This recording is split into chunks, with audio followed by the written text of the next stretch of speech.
Hi, we're here with Ruth Leitman, the director of No One Asked You. We're very excited to have her here interviewed because her film's going to be here at the Sidewalk Film Festival in just a little bit. We'll talk about kind of the details of that a little bit later, but it's such an honor to have you here, Ruth. I was looking over your IMDb and your background. You've got 25 years plus working in the documentary world, making incredible films during this time. You've dedicated 6+ years making this documentary, probably even more. So that really is kind of my first question is, when did you get involved with this documentary? And, I'm sure it's still part of a huge part of your life, not just through the festival circuit, but with what's happening in the world. Well, Craig and Gareth, thanks for having me. It's great to be here, and it's great to be showing the film in Birmingham. So excited about that. I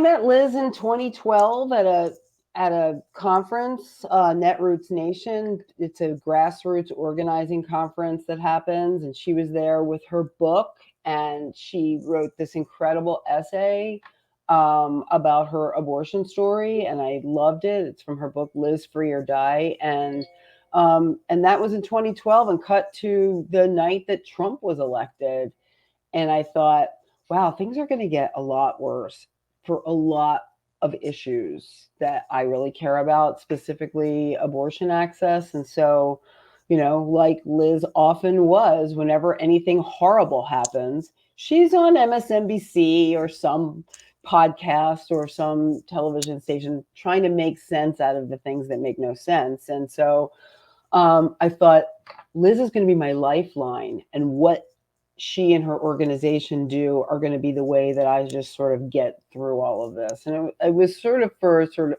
creative, personal reasons that I thought that I wanted to follow Liz and her team. And fortunately, they were about to go on the Vagical Mysteries Tour, which is a 16-city tour, USO sort of Habitat for Humanity meets USO. And so it was really perfect. And they were going to 16 states across America, in the South and the Midwest. And I think Birmingham was sort of the second or third place that we went to on the tour. Yeah, when I saw that watching the film, I was like, oh my God, that's us. We are, as folks know, we are in Saturn. Substrate is now, our home is now in Saturn. So it was I love really that you're nice in Saturn. Oh, yeah. Well, We're very lucky. we're very lucky. Very lucky. And one thing that I love about your documentary, it's a fantastic piece of work, is this balance you have between, yes, we're learning about Liz and her importance and her history, but all these historical things are happening simultaneously as you are following this story. I mean, what was that like to kind of, balance those two things at the same time? Well, I think that for us as filmmakers, for the editorial team and us, the worse things got over the last many years, the more we needed to make sure that all of the information and all of the drama and all of the difficult things that happened were always sort of paired with humor, because I think it's humor is really, and comedy are really the way that we are going to be able to mobilize and get people interested again, people who have been sort of shut off from activism because it feels just too insurmountable and too hard. So that was the delicate balance. And so we edited for a really long time, and in fact we had a great, really strong cut right when the leak happened. And so it was wow, okay, we're going to have to continue to shoot some, and we're going to have to sort of restructure and make sure that what we end up with is a film that energizes people and asks people to get involved in large and small ways in their activism, and to not just sit it out and make sure and expect that it's going to be fixed, because we've seen what that looks like.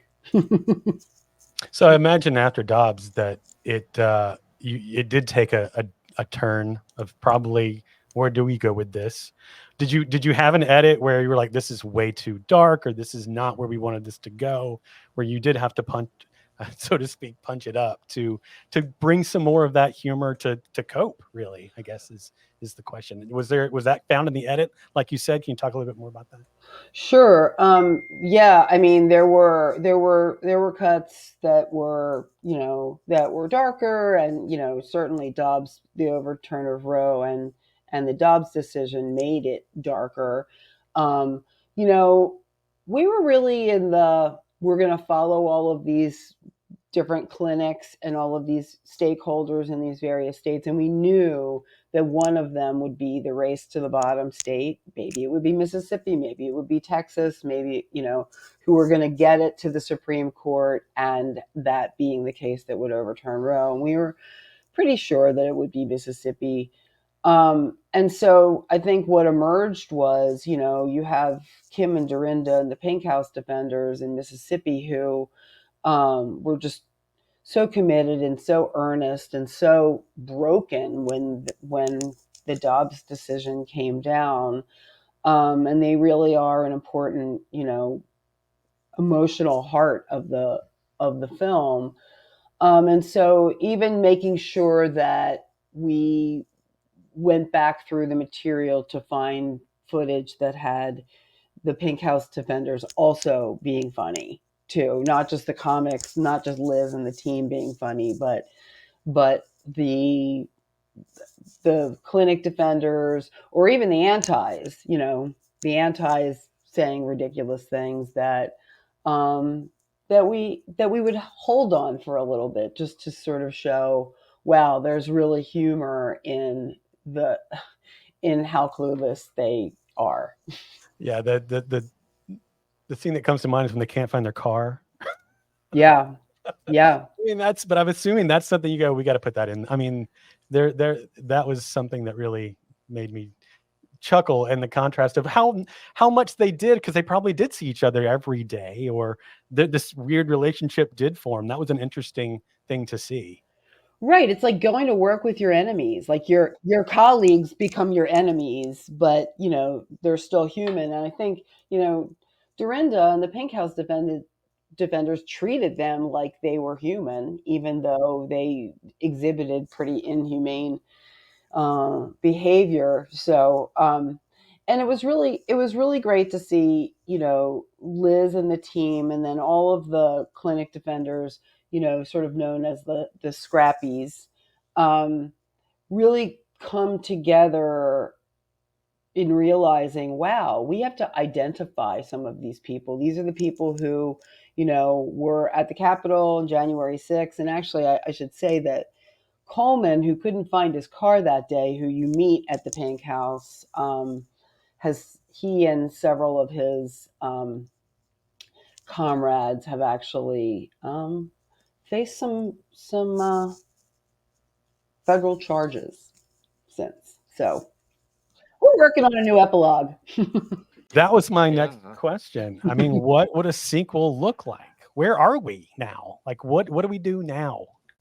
Well, finally, I would actually say that it's really kind of amazing that there's some hope out there, and that I do feel like people are energized because of the new ticket, and that actually the new nominee actually uses the word and talks about abortion, which is really important. And so I think that maybe it gives people a certain amount of permission that they didn't have before. That if they get in the fight and they actually work to turn the tide, that something good will happen. And so I think that there's a lot of really positive energy. I live in Chicago. We're showing the film at the DNC actually, right right before we come to Alabama. We're showing the film during the DNC at this really cool art exhibition, and Liz is going to be there, and Liz and her team are doing this incredible variety show the night before. And so I think there's a lot. I think that if anything happened over the last month, it's that the new ticket with with Harris and Walls brings a lot of joy. And we made a film that complements that, you know? So if people are going to galvanize around something, better that they should be able to laugh and, you know, keep the work going than to be really sad and talk about how difficult, because there's plenty of really difficult and harsh things that have certainly happened since Dobbs. We get those, we post those things and we get that information every day in every one of these states. And I'm really excited to be showing the film in Alabama, where, you know, we have gone to the states where abortion is now illegal. And, you know, and in a place like Birmingham, you know, we have incredible activists. We have incredible people who are really committed. And so there are some places where, you know, it feels really down, but, you know, we fully expect that it won't feel like that. We're playing in church, you know, in Birmingham. So like, this is the first time we've ever been in church to show this film. And I'm so excited to play at that venue. It's going to be really awesome. Oh, Dorinda's going to be in town for the screening. Yes. Yes. She's going to be there. And there are some other people in the film that are likely going to be there as well. It's not 100% confirmed, but special guests. I'll be there. Andrea Raby will be there for the Q&A, producer on the film, and Dorinda will be there. And we're really excited that she's going to be there. Because, you know, when you show the film in places where abortion isn't legal anymore, people are really, you know, questioning what to do. And so, you know, we made a film about an organization that knows exactly how you can help, no matter where you live. And so that's what we're really working hard to get out there. And, you know, Liz can only be in one place at one time. So, but we can be everywhere, and we're going to be everywhere in the fall. So, I've always wanted to play Sidewalk Film Festival with past films. So I'm thrilled that we're showing the film at Sidewalk. Well, we're thrilled that you're coming down here for it. That's going to be absolutely amazing. It'll be a moment of joy. It will be a moment of It joy. really will be a moment of joy. That's a everyone. great thing to say, that it does complement this spark of hope that we have on this side of the aisle. And so it's great. I'm so happy to hear that it's playing at DNC. It's so great. Absolutely. And I know Sidewalk's going to have a register to vote day. Yes. To help people, because that's something you can absolutely do. And we'll put a link in, I think, when we post this interview also to your network, and, you know, that's so great. Help people get involved, because there's so many easy ways people can get involved. We want our daughters to see this film. Yeah, we're both fathers of daughters, and so we are. They're proud of you right now. They are. They are, because men sat this out, and we're not going to win this without men talking to other men about this, right? It shouldn't just take, you know, having daughters to do it. Right. Like so that's what we try to generate, is that, and I'm hoping this will turn the tide. You know, you see all these decisions in these red states where if it's up on the ballot, it does get turned away. And I don't know. I don't know if Alabama will do it, but it's nice to see that I feel like the opinion is changing. I think Alabama will do it. I do. I do. I'm so excited by talking. You know, we're really going to be saturating all of the ballot initiative states in the fall. We're really psyched about it, and just talking to all of the activists. And, you know, we've been in contact with a lot of activists in Alabama and in Birmingham, and I do feel it, because because they win when those things are on the ballot. They win. And like you said, we are the strictest. It's the scariest it's ever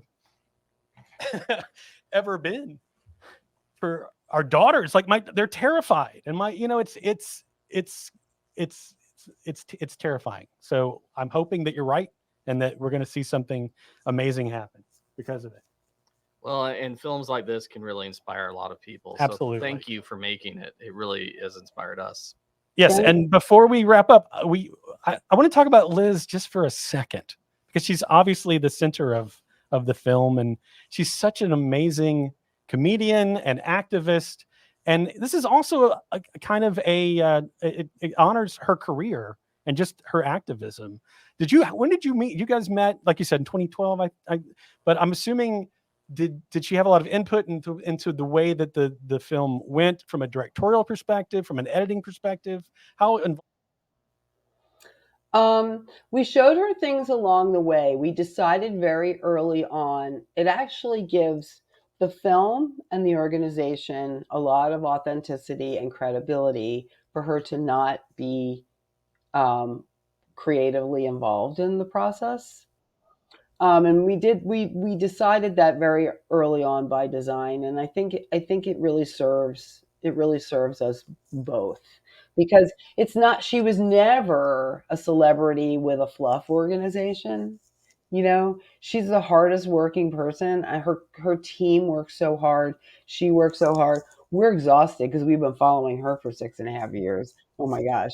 But she's amazing, and very few people give up, the most amazing job they could ever have, maybe, to go into something like this. And I wanted that to be clear. She's the real deal, and she is, hugely authentic, and um, really authentic, and somebody who is completely committed to this work. And I think that that's what needs to happen to really, turn the tide and change things. And I think we have some good things ahead. I think that, I mean, I'm feeling it. We're all feeling that good things are ahead. But it's a big fight, and it's not short. That's a shame. And thank you both for being such amazing allies. I really, Well, we're really doing what we appreciate it. can. We're doing. Everyone can do a little bit more, but we're doing what we can. So thank you. Very happy to talk to you. Thank you so much. The film is amazing. It's going to be playing at, make sure I got this right, Saturday, August 24th. So from 5 to 7 p.m. at the First Church of Birmingham. So, and I'm assuming there'll be a Q&A afterwards, as you said. So that's going to be it's going to be something to see. It's going to be a moment of joy. Moment of joy. Thank you. This was joyous. I appreciate it.